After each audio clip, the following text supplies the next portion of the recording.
मित्रांनो, मालिकेत आपल्याला जबरदस्त असा ट्विस्ट पाहायला मिळतो। तर मित्रांनो, मालिकेच्या आजच्या भागात आपल्याला एक युगंधरचं वेगळंच रूप पाहायला मिळालं आहे। पण ज्या वेळेला झटापटीत समिधाचा फोटो फाटला जातो त्यावेळेला मात्र आनंदी तो फोटो सोडून युगंधर आणि पृथ्वीला असं काहीतरी सांगते। त्यामुळे आतापर्यंत भांडणारी ही दोघेच जण बाप लेकाच्या मायेने एकत्र आली आहेत आणि या सगळ्याचं श्रेय जातं ते म्हणजे आनंदीला, जे काही तिने समिधाकडून ठरवून घेतलेलं आहे। तर मित्रांनो, नक्की हा असा काय भूतकाळ आहे ज्यामुळे युगंधर असं वागत आहे?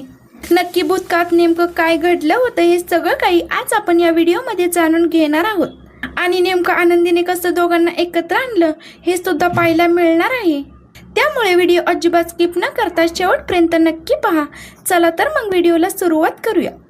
तर मित्रांनो, आपण तर पाहिलंच आहे की युगंधरने आपल्या मुलावरती चप्पल फेकली आणि त्याने त्याला सांगितलं आहे की जा इथून चालता हो, तू आता इथे अजिबात थांबायचं नाहीये असं म्हटल्यानंतर पृथ्वी म्हणू लागतो की आधी माझ्या आईला तुम्ही घालून बसलात आणि आता मला सुद्धा प्रॉपर्टीतून बेदखल करणार आहात का?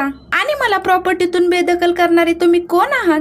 तुमचं हे जे काही साम्राज्य आहे ना ते फक्त आणि फक्त माझ्या आईच्या जीवावर उभं राहिलंय।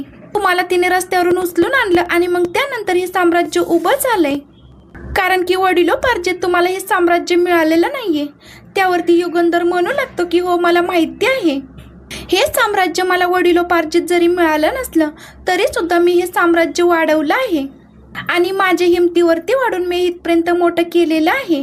आणि म्हणूनच मी तुला पुन्हा एकदा वॉर्निंग देतो, खबरदार जर माझ्या वाटेला येण्याचा प्रयत्न केलास ना तर मात्र गाठ माझ्याशी आहे।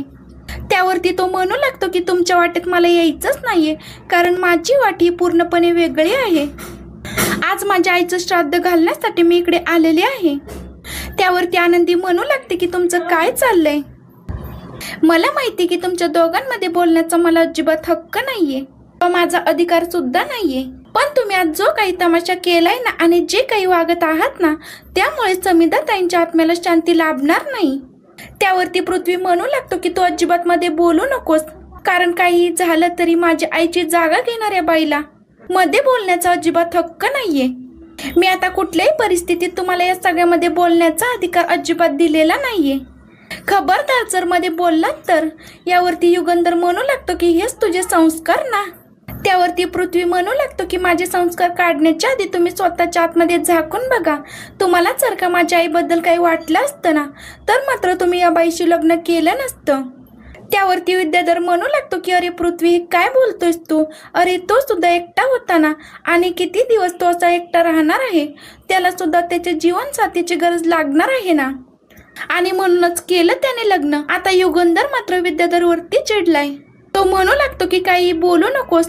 त्यावरती युगंधरचा दुसरा मुलगा म्हणू लागतो की काही लाज वाटली का?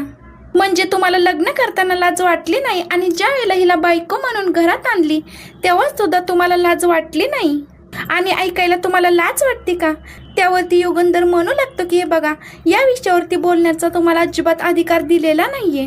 ते माझं पर्सनल आयुष्य आहे आणि माझ्या बायकोवरती म्हणजे समिधावरती माझं खरंच खूप प्रेम होतं। हे लग्न केवळ फक्त एक अपघात म्हणून झालं आहे। त्यावरती विद्याधर म्हणू लागतो की कसला अपघात दादा?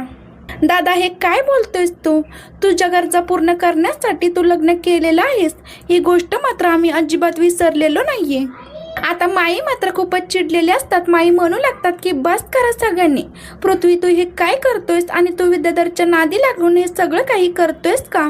अरे हे सगळं काही चुकीचं आहे असं म्हणत ती सांगू लागते की युगंधरने कुठल्याही प्रकारे लग्न आपल्या मर्जीने केलेलं नाहीये, या विद्याधरमुळे करायला लागलेला आहे। आता शिल्पा मध्ये पडते आणि म्हणू लागते की हो पृथ्वी, या बाबतीत मी माईंसोबत सहमत आहे। अरे या सगळ्यामध्ये खूप मोठं काहीतरी झालं होतं, हिचं आयुष्य बर्बाद होणार होतं आणि म्हणूनच युगंधरने हिच्याशी लग्न केलं। आता दादा सुद्धा चांगलेच पेटून उठतात। दादा म्हणू लागतात की पृथ्वी, तुम्ही तिघे एकदम शांत बसा। इथून पुढे युगंधरच्या बाबतीत आम्ही कुठलाही वाईट साईट शब्द ऐकून घेणार नाही, कारण काही झालं ना या सगळ्यामध्ये युगंधरने काय केलंय ना ते फक्त आणि फक्त आम्हाला माहिती आहे। खरं तर या सगळ्यामध्ये समिधाचे आई वडील म्हणून आम्हाला सांभाळायची काहीच गरज नव्हती ना, पण तरी सुद्धा स्वतःच्या आई वडिलांप्रमाणे तो आमचं पालन पोषण करतो आणि त्यावरूनच तो समिधावर किती प्रेम करत असेल याचा मात्र अंदाज तुला यायला हवा। त्यावरती तो म्हणू लागतो की काही नाही हो, जगाला दाखवायचं नाटक आहे यांचं। म्हणजे जगासमोर तुम्हाला सांभाळलं ना, मग यांच्या पापांचे बोज कमी होतील ना. बाकी काहीच नाहीये. माई दादा, तुम्ही काय याची बाजू घेताय? या प्रॉपर्टीमध्ये तुमचाच हक्क आहे, म्हणजे यांना मोठं होण्यासाठी तुम्हीच सगळं भांडवल वगैरे दिलं आहे. आता दादा चिडतात आणि म्हणू लागतात की बस कर पृथ्वी, आता या सगळ्यामध्ये तुला बोलायची मात्र अजिबात गरज नाहीये. आम्ही जरी त्याला थोडंफार दिलं असलं ना, आज जे काही साम्राज्य उभं झालं आहे ना, ते फक्त आणि फक्त त्याने स्वतःच्या हिमतीवर उभं केलं आहे. आज काही झालं तरी हे साम्राज्य त्याच्याकडून कुणीच हिरावून घेऊ शकत नाही, किंवा या साम्राज्यावरती कुणी आपला अधिकार सांगू शकत नाही. त्यावरती पृथ्वी म्हणू लागतो की पण ते आम्हाला प्रॉपर्टीतून बेदखल करायला निघालेत. नाही नाही, मला यांच्याशी कुठलाही संबंध ठेवायचा नाही ना, मला ह्यांना काही सांगायचं आहे. म्हणजे ह्यांना वाटतं की आम्ही फक्त आणि फक्त या घरात प्रॉपर्टीसाठी आलोय का? त्यावरती माई दादा म्हणू लागतात की नाही रे, तो रागाच्या भरात काही बोलून जातोय आणि त्याने रागाच्या भरात बोलून गेलेलं तुम्ही काही इतकं मनावरती घेताय. त्यावरती तो म्हणू लागतो की म्हणजे वा, आता काही झालं तरी, यांनी काही बोललं तरी मी यांचं मनावरती घ्यायचं नाही आणि यांनी आमच्या अंगावरती चप्पल उगारायची. काही नाही, आज माझ्या आईचं दुसरं श्राद्ध मी घालणार आहे. आज काही झालं तरी माझ्या आईचं वेगळं श्राद्ध मी घालणार.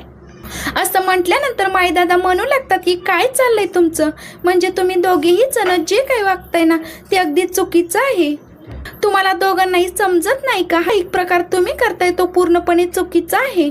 त्यावरती पृथ्वी म्हणू लागतो की मी ब्राह्मणाला बोलवतो.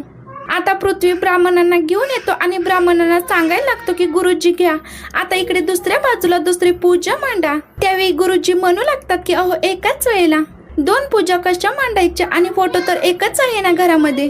त्यावरती तो म्हणू लागतो की हो, आई माझी होती आणि तो फोटो आता मी घेऊन येणार.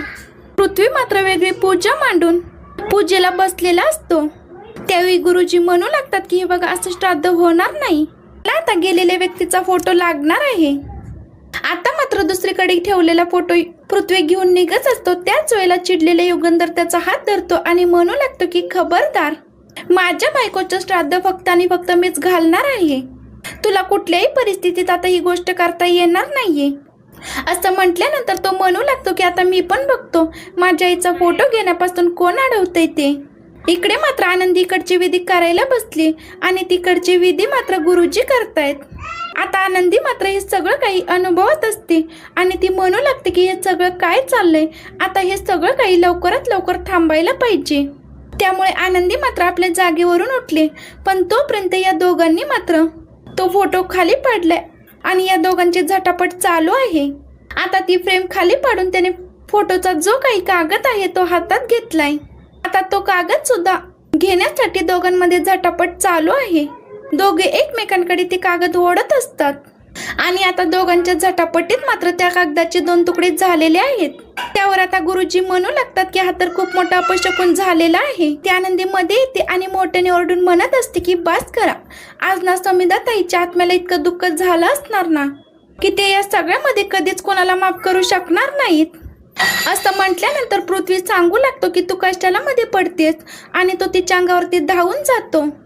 त्याच वेळेला आनंदी आतमध्ये जाते आणि आतून एक जुना फोटो आणते आणि ती म्हणू लागते की बघा, या फोटोकडे बघा, म्हणजे बघा समिधा ताईला आपला मुलगा आणि आपला नवरा यांच्यामध्ये जी काही भांडणं चालू आहेत ती आवडत असतील का? भांडणं आवडून ते आता सुखाने वरून पाहत असतील का? नाही नाही, तुम्ही जे काही वागलात ना ते पूर्णपणे चुकीचं आहे. नाही म्हणजे मालक साहेब, तुम्ही पण चुकला आहात.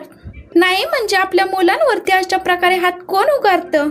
म्हणजे समिधा ताईंना हे आवडलं असतं का? आता युगंधर सांगू लागतो की माफ कर पृथ्वी मला, जे मी तुमच्यात कुठल्याही बाबतीत कमी पडलो. त्यावरती ते म्हणू लागतात की नाही बाबा, हेच प्रेम आम्हाला हवं होतं. म्हणजे आम्हाला तुमचं प्रेम कधीच मिळालं नाही म्हणून आमच्या तोंडून नको ते शब्द तुमच्यासाठी निघाले आहेत. आनंदीने आतून फोटो आणून आता श्राद्ध एकत्र घातलेलं आहे. आता पुढील भागात नेमकं काय घडेल हे सगळं काही आपल्याला पाहायला मिळेल. अशीच मालिकेंचे पुढील अपडेट पाहण्यासाठी आपल्या चॅनलला नक्की सबस्क्राईब करा. धन्यवाद.